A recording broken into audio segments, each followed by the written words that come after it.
tuwing umiinom ka ng alak, habang inihitit mo ang sigarilyo mo, habang nilulustay mo yung mga perang pinadala ko, sana maisip mo rin kung ilang pagkain ang tiniis kong hindi kainin para lang makapagpadala ako ng malaking pera dito.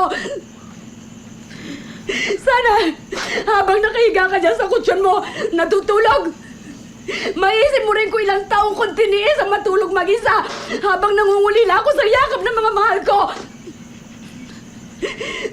Sana maisip mo kahit konti kung gaano kasakit sa akin na mag-alaga ng mga batang hindi ko kaano-ano.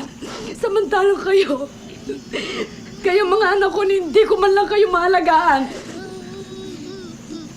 Alam mo ba kung gaano kasakit yun sa isang ina? Alam mo ba kung gaano kasakit yun? Kung hindi mo ko kayang ituring bilang isang ina, respetuhin mo na lang ako bilang isang tao.